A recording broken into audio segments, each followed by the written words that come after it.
we share, you will be present with us. And so thank you for those who have logged in and our desire to hear. We pray, loving Father, that as we share, each and every person's need will be met, and you'll equip all of us to honor you more and more, even in a topic like this, to the glory and honor of Jesus Christ, our Lord. Amen. Just to begin us off, let me read a passage in the Bible from Ecclesiastes, chapter 4, verse 9 to 12. Maybe I'll ask Ruth actually to read it. It's better. Ecclesiastes chapter 4, verse 9 to 12. Two are better than one, because they have a good reward for their toil. For if they fall, one will lift up his fellow. But woe to him who is alone when he falls, and has not another to lift him up. Again, if two lie together, they keep warm. But how can one keep warm alone? And though a man might prevail against one who is alone, two will withstand him. A threefold cord is not quickly broken. Thank you. So just to begin us off, let's say many of you, I think, have heard our testimony. We've been married for over 38 years. We got married on April 13, 1985. Now, at the time when we married, I had a PhD. I had just graduated, actually, with my PhD in the University of Melbourne, Australia. And Ruth graduated in January before that April wedding with her Bachelor of Arts with Education. So that's how we started out. And my job then was to work as a lecturer in the Department of Mathematics at Makerere University, while Ruth was then a teacher at Gayaza High School. So that's where we started in town. I think it's important for us to understand when we talk about career that you understand where we started, because many people see us where we are. So as we talk about career growth and support among couples, I think, Vincent, you are right. This needs to be interspersed with a little bit of our own testimony of what exactly happened.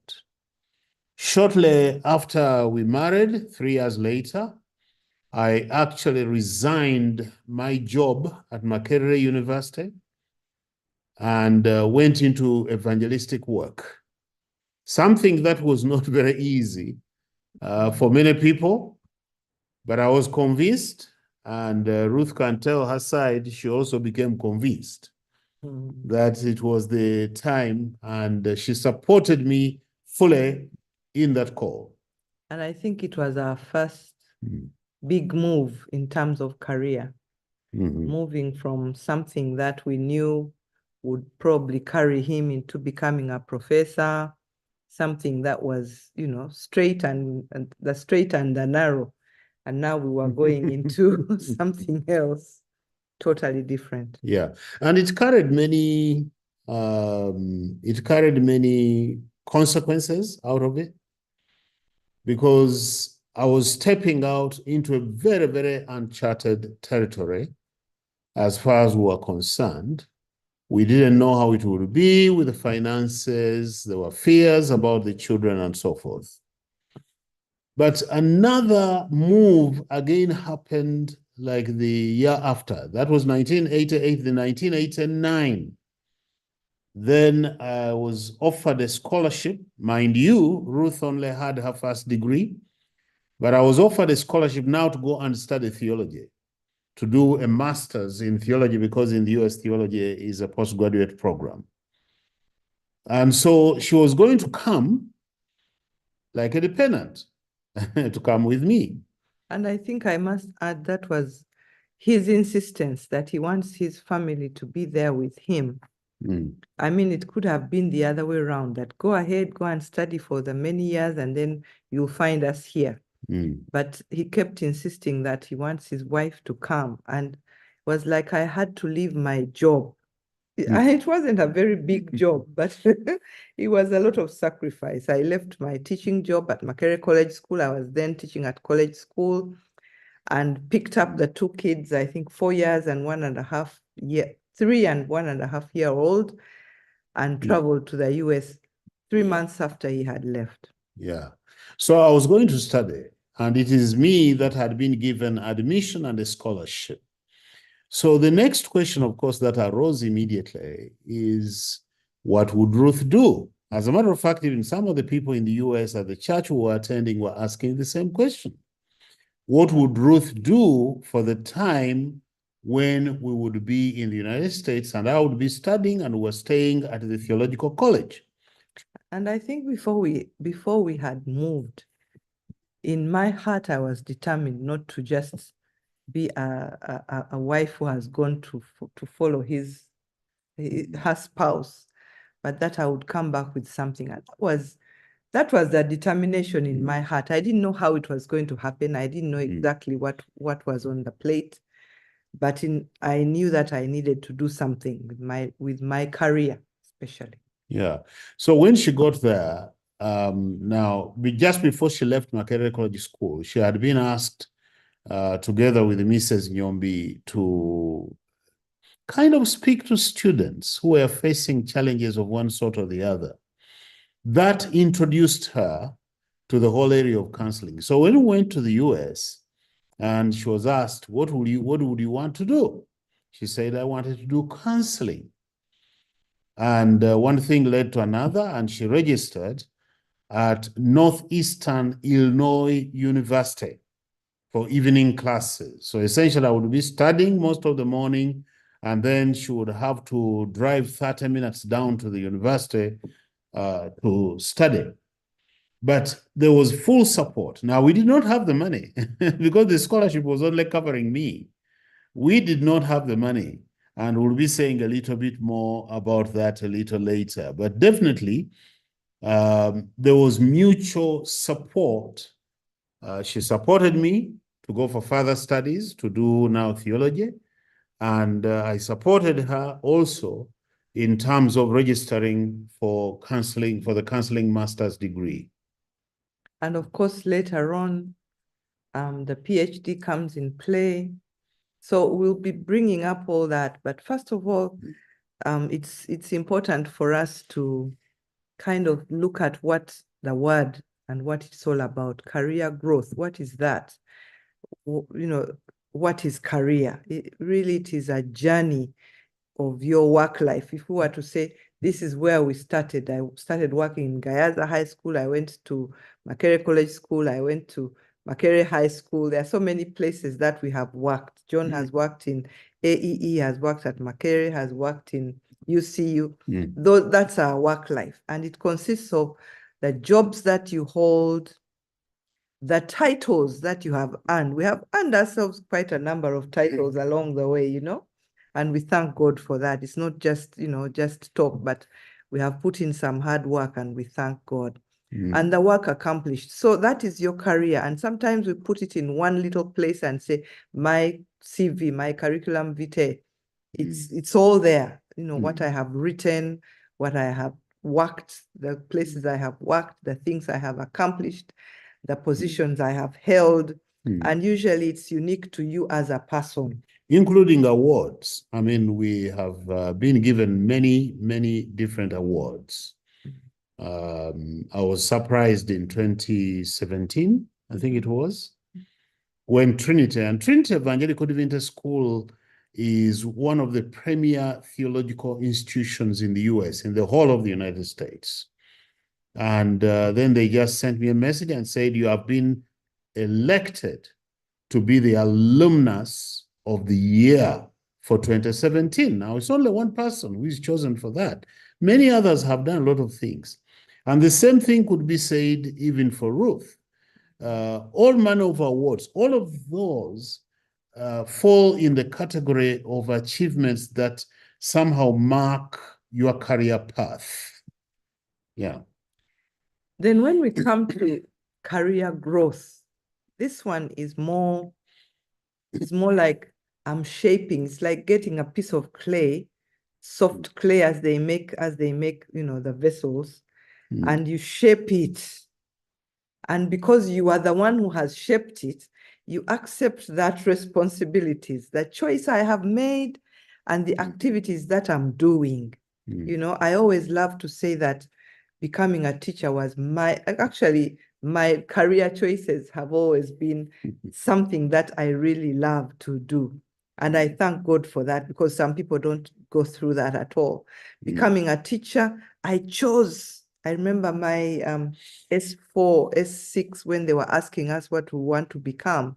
And I said, I want to become a teacher. And in those days, it was, what, you want to become a teacher? No, you have to become a lawyer. And I said, I don't want to become a lawyer. I want to become a teacher. So I went to Makerere University with, inside me, I wanted to be the best teacher that there is. I know I have a colleague of mine, she's now a counselor as well, but she calls me the best teacher in the world.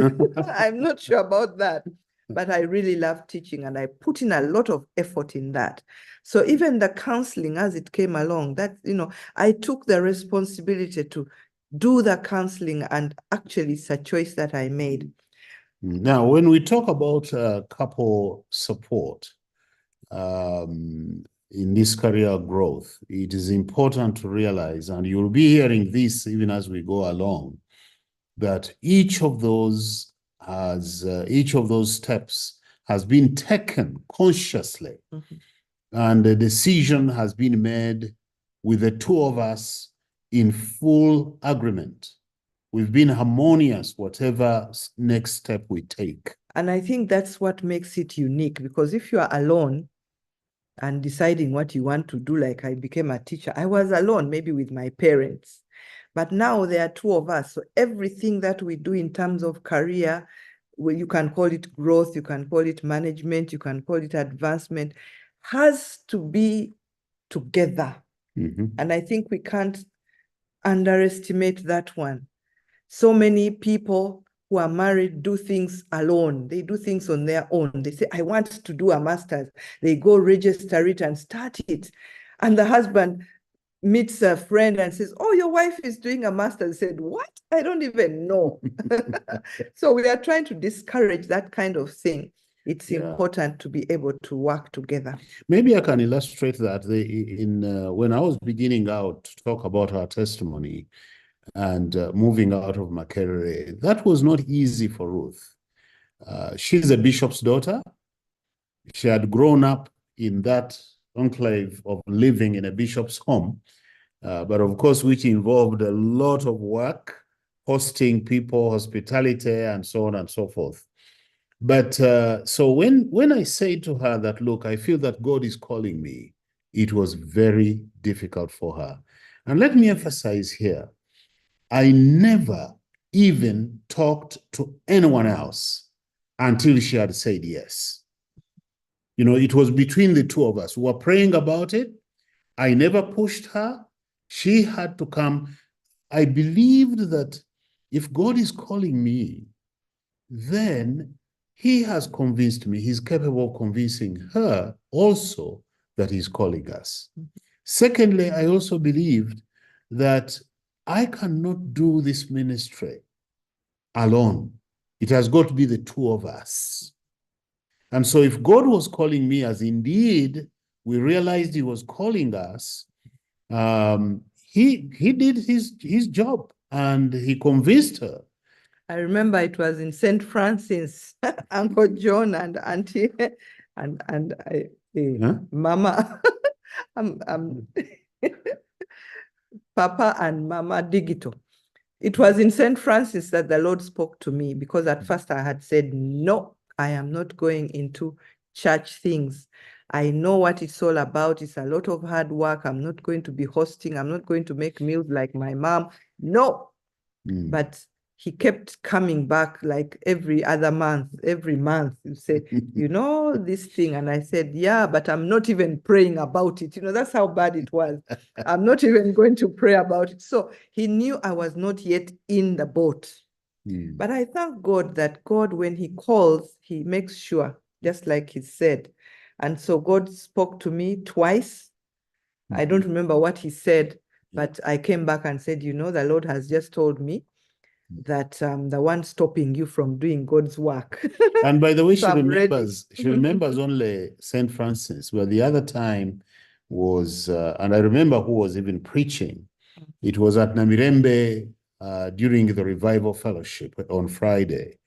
And the preacher was the late, then he was Canon Methuselah Bujimbi. He was the one speaking, and he was speaking about the call. And when we came out, Ruth actually said to me, yeah, God is calling us. Now I know. The only time that she remembers is the one in St. Francis, but it was twice. That's how God convinced her. Yes, and so career growth, we have many words for growth. It can be career management, you manage your career. It can be advancement. How do you advance? It can be through promotion. It can be getting from there, like John did from a career and getting into a new field. It can be a new job title. It can be, you know, where there are increased responsibilities, like when he became vice chancellor. Oh, it was very, very busy. Sometimes you need an expanded skill set. Like now in counseling, when I was training, I had a master's, but I realized that the people I was training, you know, it was a lot of work and I needed some more skill sets to be able to manage. That's how I got into my PhD for counseling. And sometimes it also includes greater salary. Yeah. So these are the changes. I mean, when you talk about career growth, you're really talking of God leading you on a path. In most cases, you do not even know what's going to happen next. Okay. So it's a process that's going to take a lifetime. Even now, we are thinking of many things. We own a counseling center. There are so many things to do there. You know, we are still ongoing, and we may have to go into other things as well. So we evaluate and we advance and decide on what we are going to change. Sometimes it needs reskilling. Sometimes you may need more qualifications. You may need a diploma, a certificate, a master's. So you have to think through, what is it that will help me to do what I need to do. Yeah, because when you get the reskilling or you get further qualifications, sometimes it's in professional programs, it could even be just certification that you get. These are the things that improve on your curriculum vitae and enable you to have a better serve, so to say, as far as your career is concerned. And we'll say a little bit more about that, but it's important for you to keep that in mind. Sometimes you may have to adjust. And she was talking about me becoming a vice chancellor. There was a lot of adjustment with that, because all of a sudden my responsibilities ended up weighing me down and stopping me from getting some of the other things. And this also happened on her side, even when it came to work. Some of the things that we've gone through have ended up laying on us a lot more. But the important thing underlying all that is that we were doing all these things together. So there are many benefits, and I will encourage you, if you want to look at career growth, career advancement, you sit and think. You don't just wake up one morning and say, I'm going to do this, because there are many benefits. It improves your satisfaction in the job. You sometimes get into things you really want to do, or it gives you more fulfillment. It opens up new opportunities. Like now, the PhD that I have has opened up immense opportunities. And it's something that I have a passion for. So I'm really motivated. I wake up and go and help people, not because I'm being pushed or I'm being made to do it, but it's something that I like to do.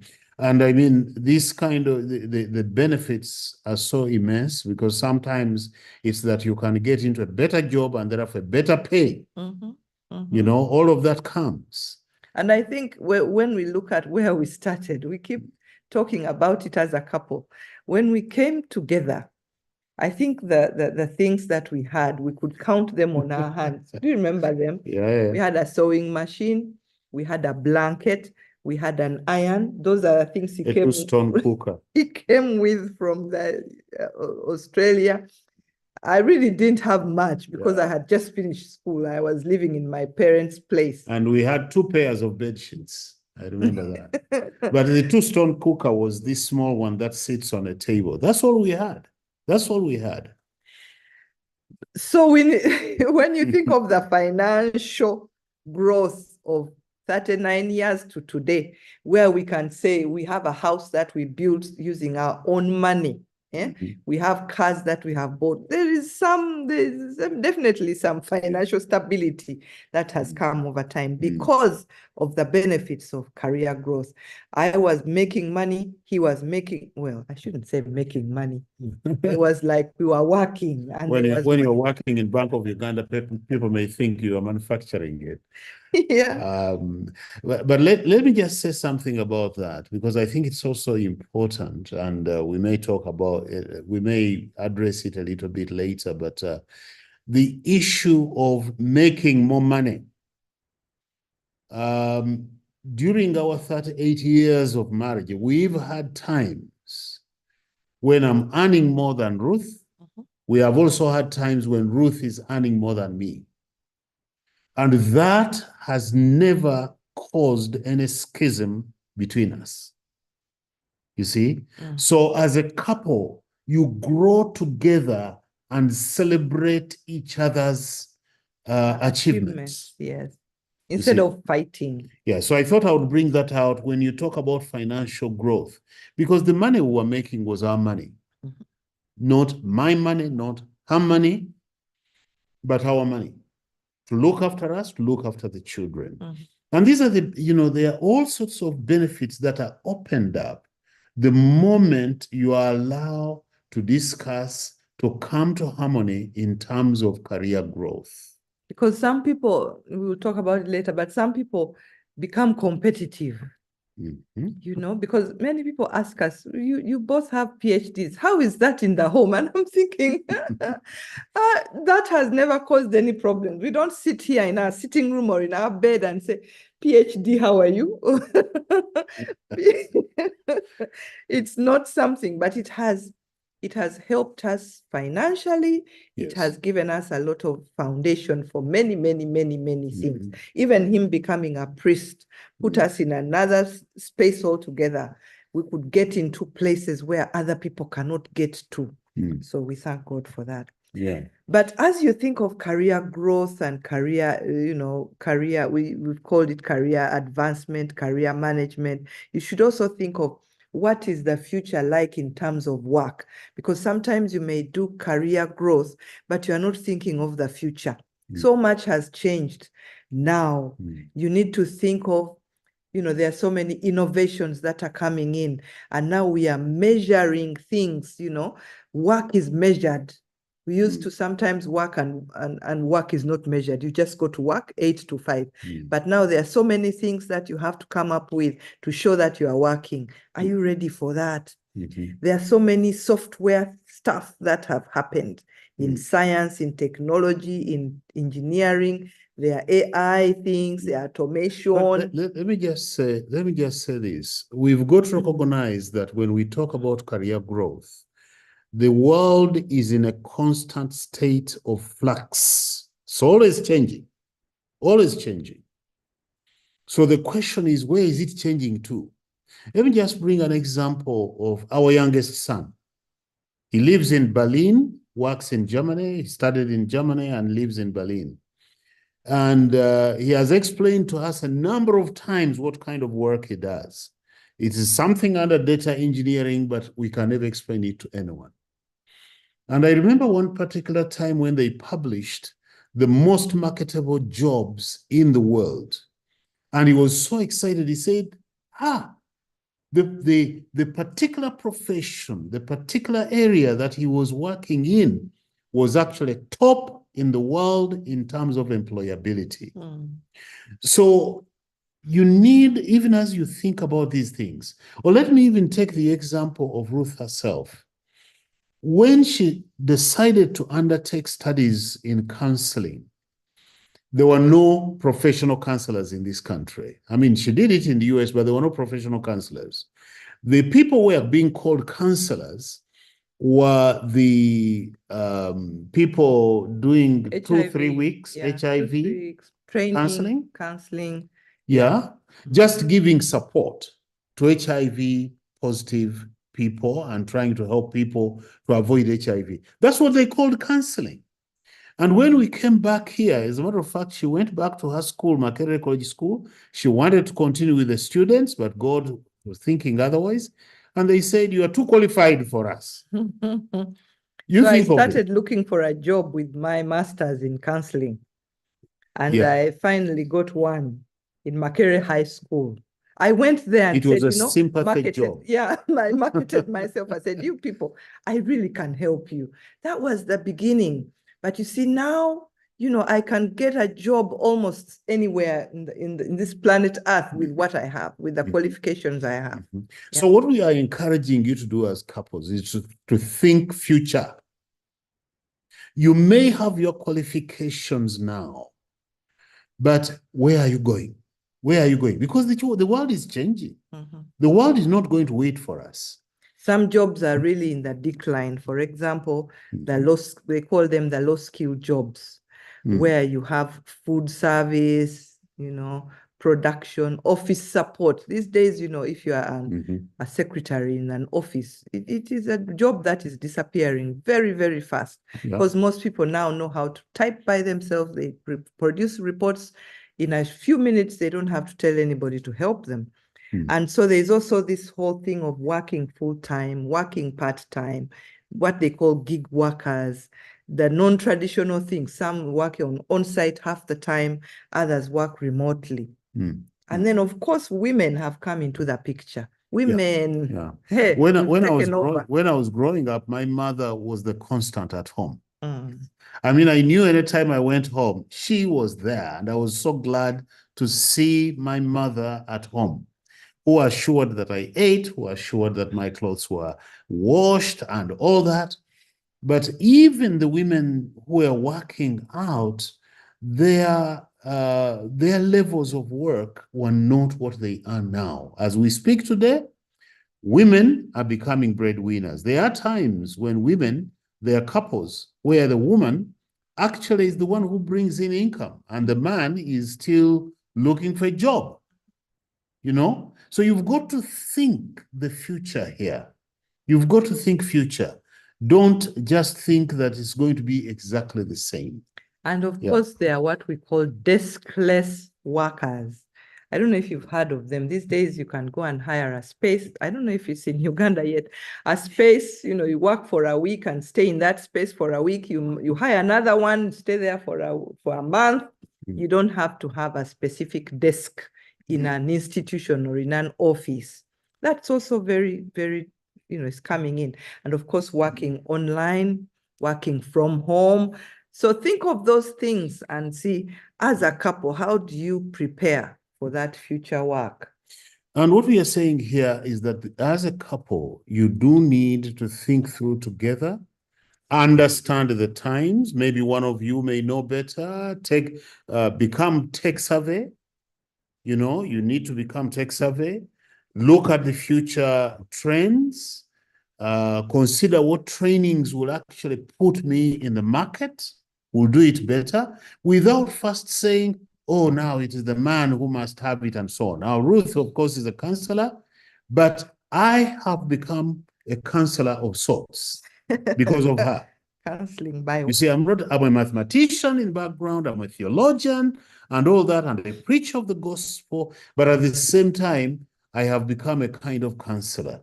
So that is because together we are working toward the same thing, and there is mutual support, there's mutual interest in what each and every one is actually doing.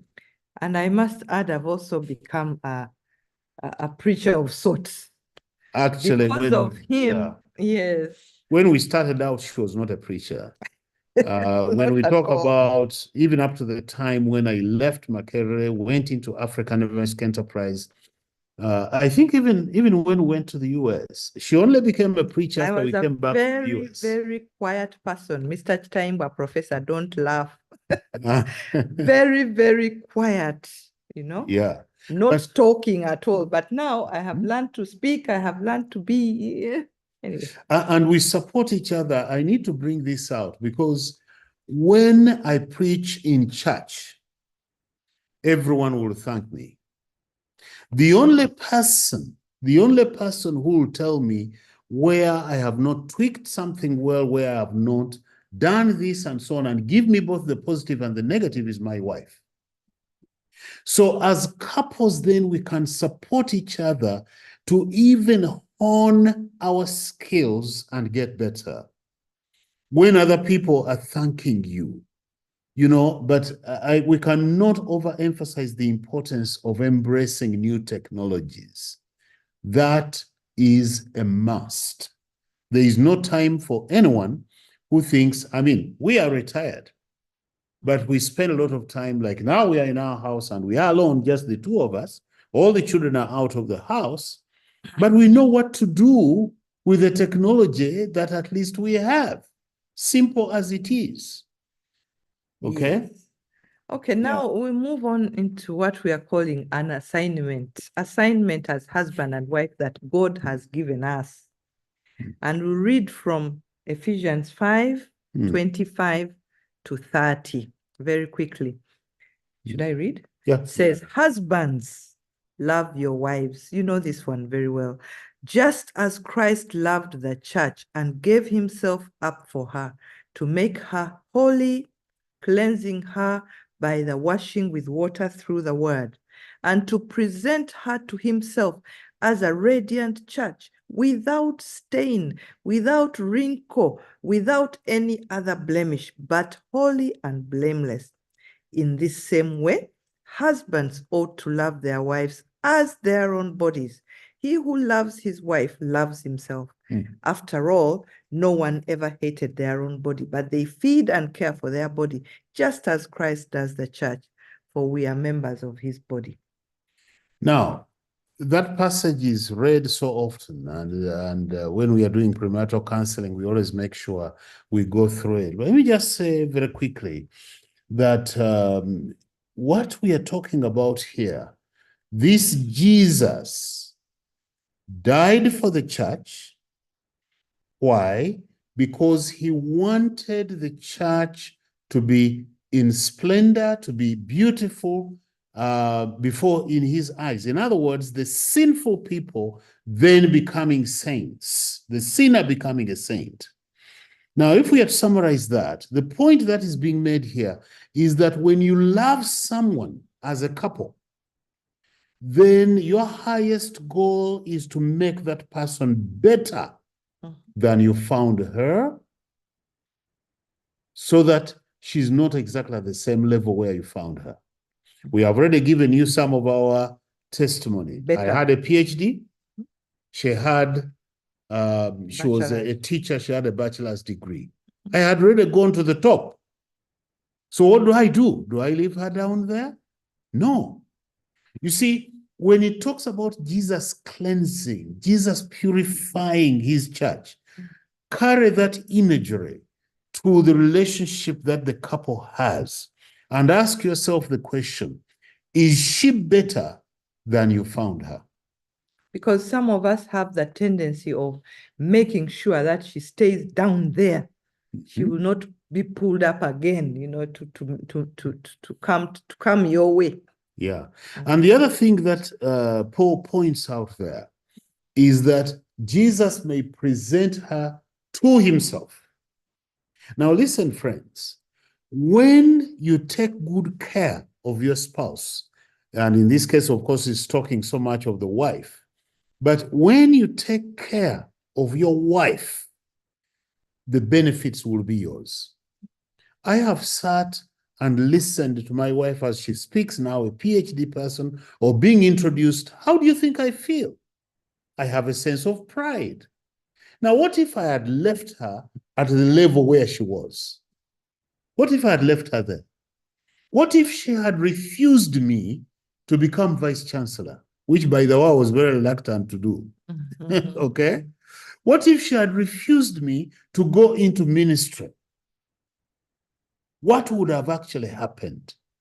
So when we talk of a couple, in the end, when you present that person, she didn't want a reverend, but now she looks at me with pride, and I look at her with pride, because I know that she is the kind of person that has been made better. When you make someone better, you actually get to enjoy yourself even a lot more. So what we are saying is that to love your wife is, in fact, to love yourself. To care for her is to care for your own body. If you don't care for your wife, if you do not love your wife, it is actually you who denies yourself the benefits of it all. And so husbands who neglect or deny their wives that improvement in career are not actually being selfish. They are simply being foolish. Very, very foolish. Because, I mean, it's like denying yourself the very best thing. You're being very foolish. There is no other way that I can talk about it. You have to be very foolish to deny yourself the thing that will enhance who you are. Okay? Because you're denying yourself the joy that you would find in a wife who is more educated, who holds a better job, who is higher up in her career. And I think this takes both sides, you know. With the wife also, what is good for the wife is good for the husband. I supported John when he went to study, when he changed career, and he supported me when I was doing my MA and PhD studies. Yes. Full support. Full support. And that is 100%. And you know, when you say full support, it was not like, okay, Gwegenda, go ahead, I'll find you somewhere in the middle. No, for each of the things that we have been doing, we have been waiting for each other. Some of the things include when I was joining Makere High School, when I was joining Bank of Uganda. That was a difficult one because I was working already with an organization and I loved whatever I was doing. I was dealing with hope after rape. I was working with an organization called Hope After Rape, and I was training in rape and defilement, against it, and protecting and preventing, and creating awareness. We were going to Mpiji. It was really fun for me. Then this job comes up in the newspaper, and one of my cousins says, Ruth, you need to apply for this job. And I said, no, I don't want to move from where I'm going. And they kept pushing me. So I asked my husband, what do you think? I said, well, I think it doesn't hurt to do what? To apply. But when I got the job, it was like, wow, this is a great opportunity. And that was history now. And by the way, which brought many changes, even in the Bank of Uganda. If you don't mind, let me just mention this, because she joined at a time when HIV was still raging crazy, really, really bad. And one of the things that she did there was a sensitization to people. Many had lost hope, of course, and they were just waiting to get sick and die. And all of a sudden, up to today, there are people in the Bank of Uganda who had given up hope, but she looks back and she's able to look with pride. And I also am able to say, thank God that she worked in the Bank of Uganda to turn around people's life. So when we talk about support, what does it look like? Just one overarching statement that as a couple, it's important to see yourselves as a team. Yes. On the same side. You are on the same side. And you are each other's cheerleader, Exactly. I'm here saying, John, go, go, go, go, go, go, go. And he's on the other side saying, Ruth, go, go, go, go. We are each other. There's nothing better than that. Yeah. So we are going to give you a few things that for us have meant so much that we have used. The first one is just being prayerful as a couple. I have something I'm looking at in terms of career growth, or she has something she's looking at for career growth. What do? Take it before the Lord together. Yeah, and that I have learned a lot to be consistent in prayer from John.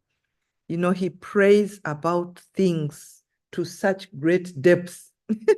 Sometimes I even say, nah, yeah, you are telling the Lord a bit too much.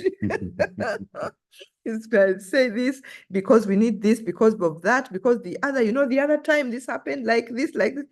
And he's telling God the whole story every single day. So what do we want? Yeah. And what does God have to say about it? Are you on the same page in prayer? I remember when I was requested to be the president of Mothers Union.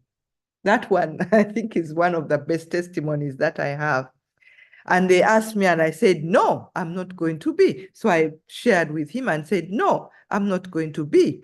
Then someone came up and said they had a dream about me refusing to be the president. And I went back to John and said, I think we should need to pray about this thing. So we brought it to the Lord in prayer, and the Lord kept bringing up so many things that showed that, yes, that's where he wanted us to go. That's another thing. As we pray, the Lord gives guidance. I don't even know how to state this, because when you are walking closely with the Lord, there's a way he says things about it. And it was so clear that that's what was going to happen. But we kept it between ourselves. We said, Lord, if you want us to go that way, we are ready to go. And we went in it together. I couldn't become a president of Mothers Union without his putting a stamp in it. So that's prayer. And when we talk about prayer, please do not think that we spend a year praying. That's that there is this timetable that always takes a year. There are times that we can assure you when we have only prayed once and it has become clear that's where God wants us to go. There are times when it has been a weekend. I mean, I think, for example, when I was first asked to become Deputy Vice Chancellor, I refused and I resisted it for months. Actually, I think it was for more than a year. I kept on resisting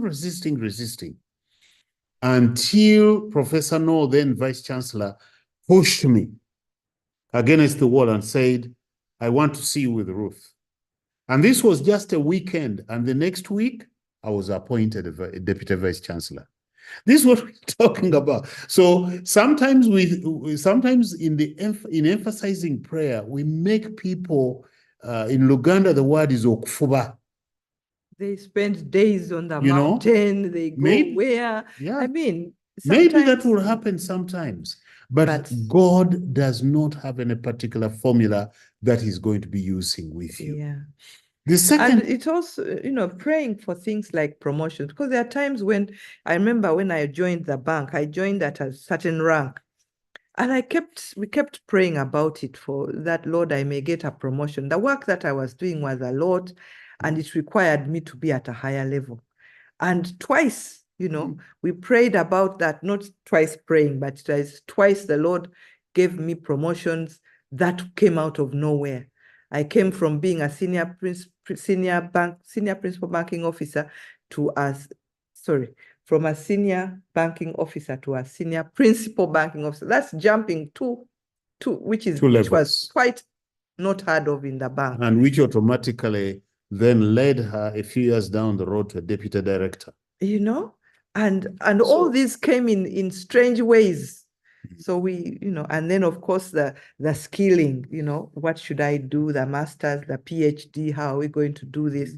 So prayer should be the first thing as you support one another. Yeah. Praying together over things. Yeah. And with the prayer then comes the whole aspect of spiritual support. Now that's, of course, prayer is part of it. We are not denying it. But it's important for us to think through spiritually, where are we? Are we on the same page, say, in the study and reading of scripture? Are we spending time together? Are we in fellowship with the believers? Or when it comes to things to do with ministry, are we involved together? Or is she doing her own thing? Because even involvement in ministry is a spiritual thing where you need to be supported. Because there are many couples out there, I'm sorry to say, that do not even have time of prayer together. You ask them and say, well, once in a while, when we are praying with the children, or mommy goes and prays with the children, daddy is eating somewhere, daddy is still out there. Yeah. Banange, you need to find time to sync things. Mm-hmm. These days we have mobile phones. If you have not got time, you are in the car, each one of you in your own car, put on your phones and pray together for 5 minutes. I think, let me just put it this way. Her spiritual health has a lot to do with my career choices. True. And vice versa. My spiritual health, if spiritually I am down, if spiritually I'm not thinking so much about the Lord, the result is that any counsel that I'm going to give to her will be man's wisdom. Okay? This is what we are saying, that there is need for spiritual support, that the two of you are moving together, even spiritually, that you're sharing, that you're talking about these issues. And, you know, what are your aspirations? What are your dreams? What is it that you want to be? And these days, we have also got into, well, not these days, but over time, it's been like, when I'm asked to do something, I always first say, let me see what my husband is doing on that day, because I want him either to come with me or to support me in some way. So while he's preaching, I am sitting in the congregation. I'm able to tell him maybe between services what I've noticed, but I'm praying for him. So that support is there in the things that he's doing, in the things where the Lord has advanced him. When he was VC, there are times when I was at work, but there are times I would ask for some time off. I need to go and be with my husband. Maybe we were traveling for a whole month. I would ask for a whole month off so that I can be with him. And sometimes I would not be in his meetings. I would be in the hotel, but I would be a prayer support in that way. I would be in the hotel, and the Lord will speak to me in very many ways. While he's out in his meetings, I am praying this side. Yeah. The other thing, in terms of support, we know time is running short, but it's the issue of finding resources. Say, for example, if you want to study, finding resources. It's important for us to trust the Lord. We told you that when we lived in the US, she started doing her master's. I had a scholarship which was very, very paltry. It was very little. Let me just mention it to you even today. And when I say to the Americans, they're shocked. Every month, I was given only $300 to live on. I had a wife and I had 2 children. And here we are with the $300. We are saying that we are undertaking her studies. My master's in counseling. You know how much we had to pay for each of those courses? $600 a semester. $600. So we had to look to God. This one of my master's, it was like the biggest testimony in trusting God. Yeah.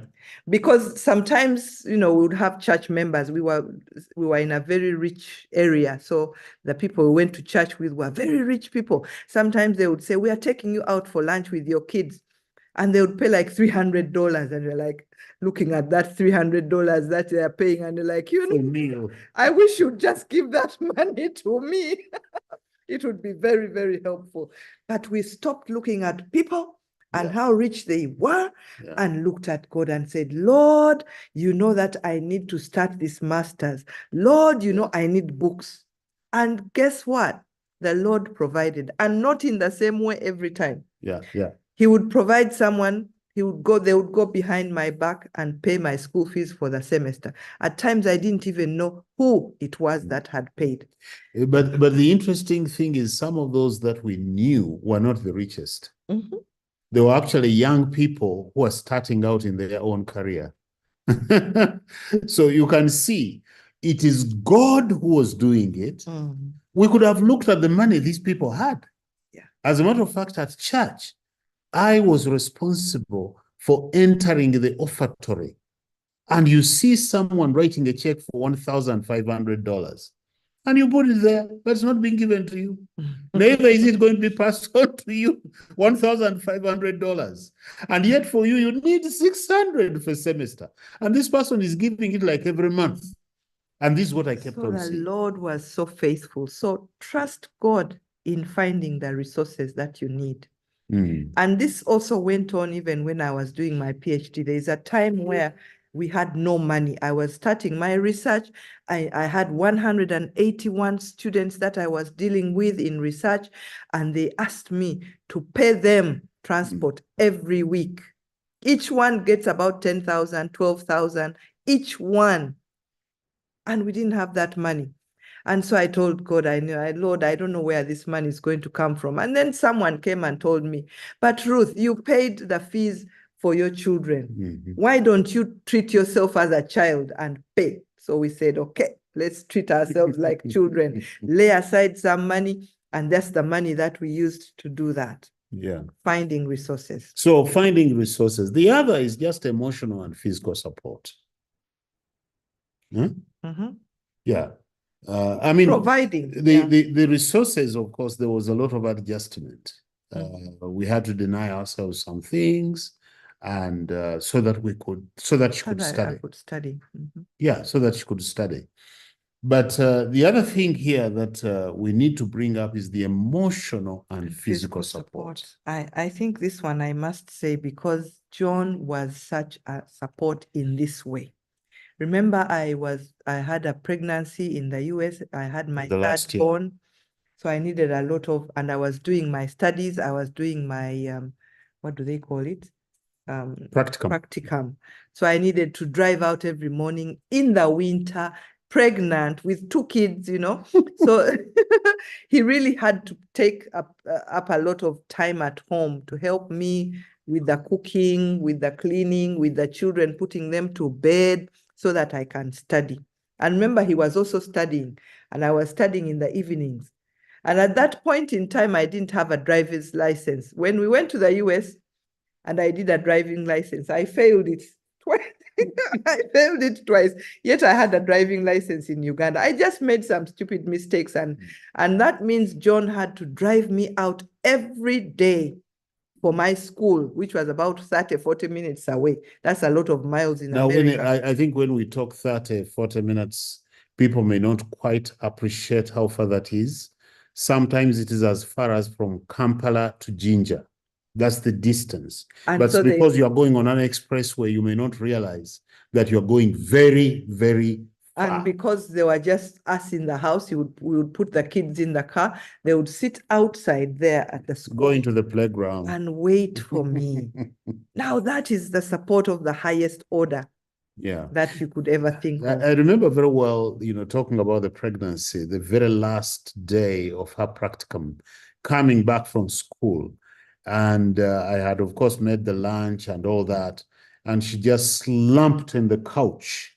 She slumped in the couch. She just, with this big stomach, big stomach, and she just didn't know what to do. She just passed out. Yeah. And, there's need for us to support one another in times like those.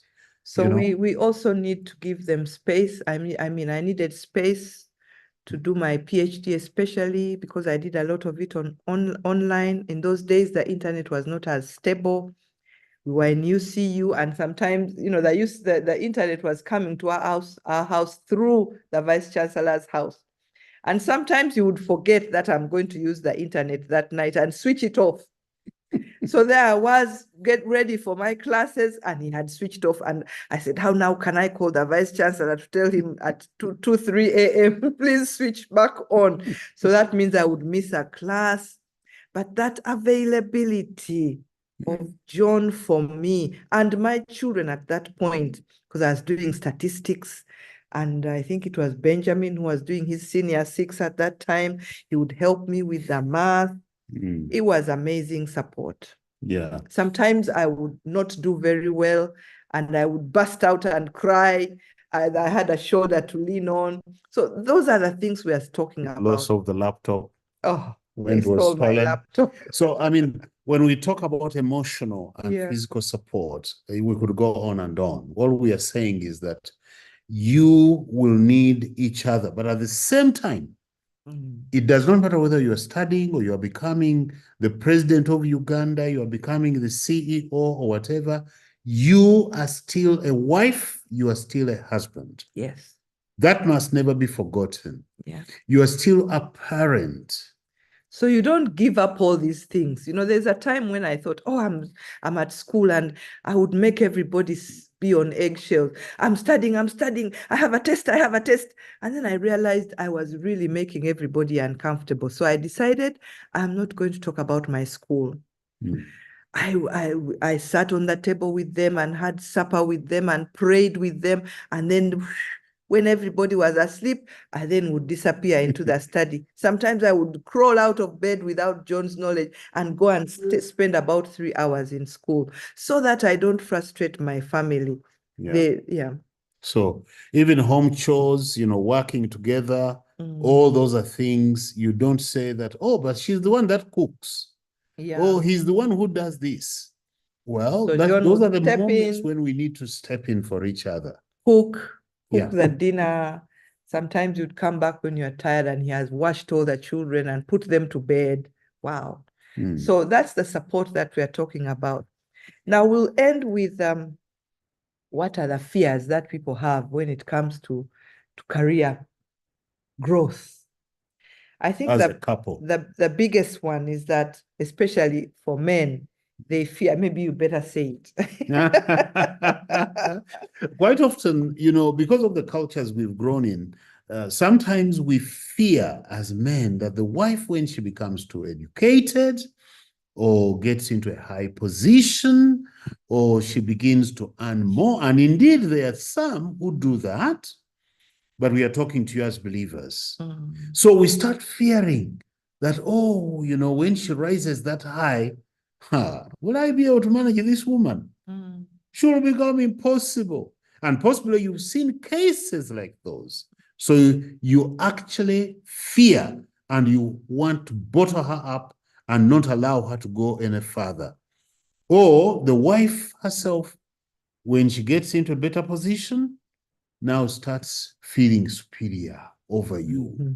Huh? I usually say the story of a lady who went to school and became superior and was able to buy all the things in the house, the furniture, the sofa sets, the TV. So she would come home from work and find the husband sitting in the sofa and say, wait, why are you sitting in my sofa set? You are watching my TV, you are watching my, it's like, so she became overbearing. Yeah. So may the Lord help us to remember that we are a team. Yeah. And I think even if I have bought the TV, it was bought as a team. He may have contributed a little, I may have contributed more, but we are a team. Don't forget that. Sometimes even the wife may fear the husband has become too educated. Maybe he's now looking at other women and so forth. There are all those kinds of fears. So you kind of want to hold the person back. But the more you hold back, remember the benefits we talked about? You're also holding back those particular benefits. And some of these are things that come because we've not been properly acclimatized to marriage. So we look at marriage like a competition. We have not bothered to get that oneness. And that's why for us, we emphasize premarital counseling so that people, even before they enter marriage, they are able to see things not as I, but as we. They are able to see things that way. That togetherness is missing in many marriages. You come up and do your own things. You have your own money. We talked somewhere in a marriage meeting, and they were talking about Kameza. Of course, we've heard of Kameza, but we are thinking now, why would John leave me Kameza if we are working together? And interestingly, in that particular church, most of the women were also working. They also had their own professions. And yet they are still expecting this Kameza money. And some of the men were supporting it. And probably the Kameza money was just a way to keep her in her place. I've given you 10,000. In fact, what they were talking about was, you have to account for that money that I left, the money for the tomatoes. Yeah. What did you use it for? You know, kind of. And we need to be very careful, because culture passes on certain models of marriage that are not Christian, And, you know, you need to understand that culture will evolve. So if you're following the cultural model, you are probably going to evolve with it. But we recommend that instead you take the Christian model. Way of marriage. Because the Christian model is the same when Paul wrote, is the same today, and it's going to be the same years to come. Support each other. Be a team. Be a team. That's what we are saying. So friends, as we conclude, we did read for you Ephesians chapter 5. 3 things that are very important. We just want you to take note of these. One, that passage talks about the limit of love. That when Jesus loved, he did not just love our souls, our spirits. He loved everything about us. So even for you, when you love each other, as you say you love each other as couples, whether it is the career or anything else, or the hair, it is something that where you should care for the other person. Okay? The second thing was that this love works. And you know how it works? What did he do when he loved us? He came, he died for us, and he sanctified us. He continues to sanctify us, to cleanse us, giving us the image that the husband should always leave the wife better than when you married her. Sometimes when we are doing premarital counseling, we tell people, please, after a year, we don't want to find a scar on her face and she's saying, he beat me. Let us find her looking more beautiful. Let us find her more educated. Let us find her having a better job. That is what Jesus left us. Thirdly, the goal of love. The goal of love, Jesus did all this so that he might present to himself a church that is spotless, a church that is full of splendor. So even you, when you love the other person, can you be able to sit back and you look at her, or you look at him and you see the splendor and you feel pride, you're delighted, you celebrate what has happened in that person's life. So those 3 things. Those 3 things are very important. We are now retired. I retired from Bank of Uganda at the level of director, deputy director, and John retired as a vice chancellor.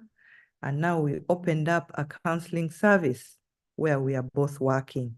So the effort of mutual support is important. We have grown together. We celebrate each other each time, each effort we make. When we get new jobs, when we get new things that we are getting into, we continue to progress even in retirement. We are creating jobs. We have created a job there. We serve in the church. We earn money. We have fun. We travel. We enjoy each other. Sometimes we do have conflict, yes, but we resolve. We disagree, but we build each other up. We want to thank you so much for listening to us, and we pray that as you advance in whatever field and whatever, think of the career growth for each other and support one another. Amen. So friends, career growth.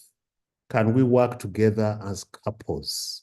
Let the improvement, the growth of your spouse be something to celebrate, Amen. because you know that's what God has given you, is the assignment that he has put on your table.